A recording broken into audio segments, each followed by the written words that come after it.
Hi, tree stewards. My name is Adam Downing with Virginia Cooperative Extension. I'm the Northwest District Extension Forester. I'm happy to be with you for Unit 5 of tree selection.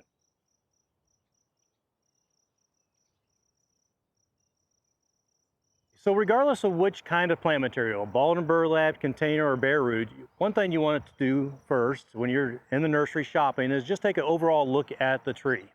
You're going to be looking for some obvious things like insect and disease, but quite frankly, these are not the biggest issues. The two bigger things that we want you to look for is the branch structure and the roots. So let's take a quick look at the branch structure of this dogwood tree. Taking a look at the overall canopy of the tree, this dogwood looks quite nice. We do have a crossing branch here, and this can be corrected easily at planting or even a year afterwards. It does not at all disqualify it, but it's something to notice. We have opposite branching arrangement that's appropriate for this species.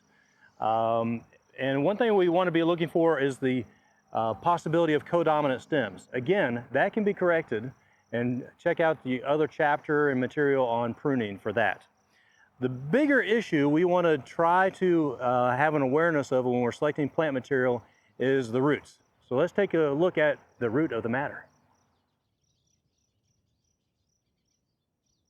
All right, so with a balled and burlap tree, these trees are lifted out of the field by a machine called a tree spade, and the burlap is put on and in this wire cage. None of this should stay with the tree when planting.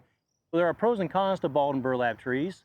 One of the pros is that they haven't been transplanted very many times, and there's actually bigger root systems on these. A con is that a lot of the root system is actually left in the field and not brought with the tree. And so they will need a little bit more watering, perhaps, if it's a dry year.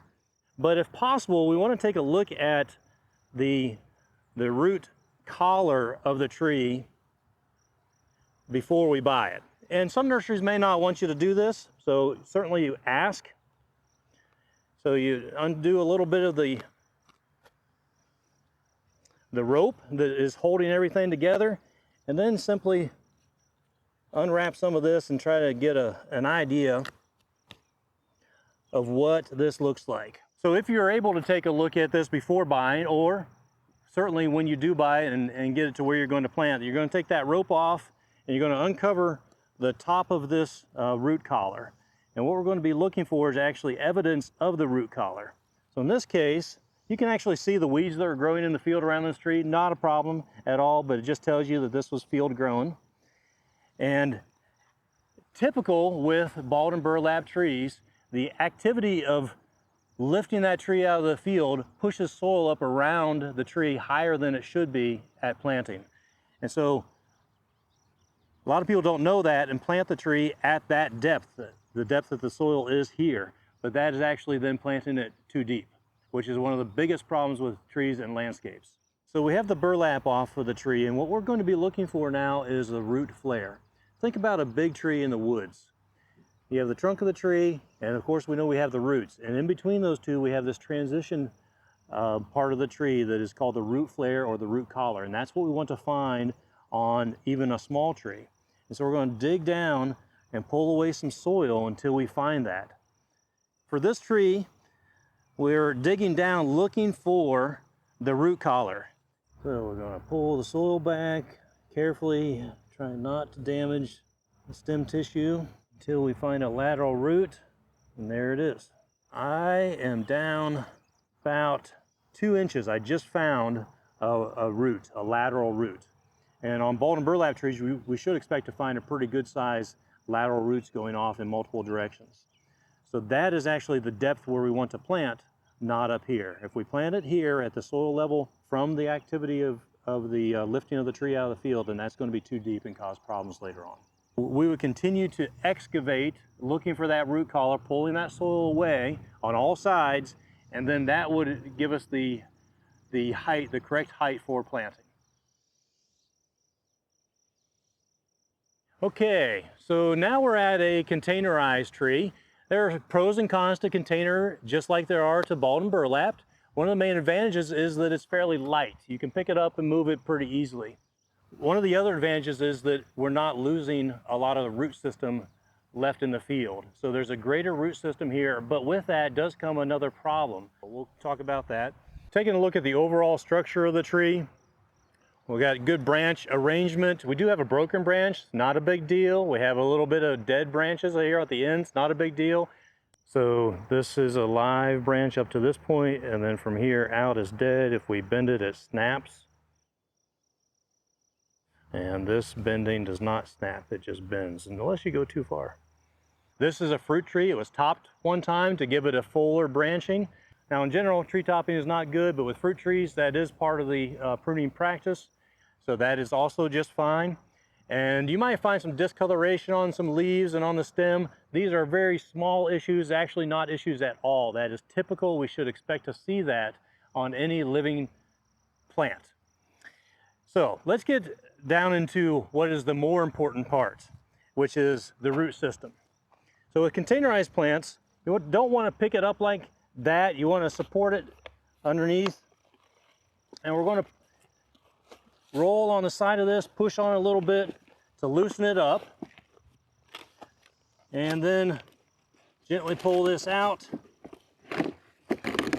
and take a look at what we've got here. This soilless medium is great for growing roots.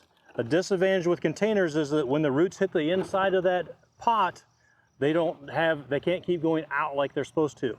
They can start circling. This actually looks pretty good. We see a lot of white. This is fresh new growth roots. Here's a root that hit the side and is starting to circle. So if we start looking here a little bit more deeply, we see a lot of roots that have come out to that pot and then start circling. And so this is something that can easily be corrected at planting. It's certainly not a reason to not buy that plant. It just needs to be something that you're aware of. And you may not have permission really to do this at any given nursery. So it's just something to know when you get home with your tree. If we planted this tree just like this root will keep growing. This part will grow out, and that's okay, but this part will get bigger and the tree will get bigger, and pretty soon the big root and the big tree will collide, and that is a girdling root which will create health issues in the future. So there are several ways that this can be addressed. You can cut this, but there's probably other roots like that in other places, so that shaving activity of actually shaving the root ball down a section, and you would do this on all sides, on 4, 5, or 6 sides, so that now we have the ends of the roots pointing out, and that's exactly what we want, so that those roots keep growing out. A root that is circling, if this tree root here is circling, here's a good one actually. If this tree root is circling, it's going to keep on growing in that same direction. It's not going to straighten out.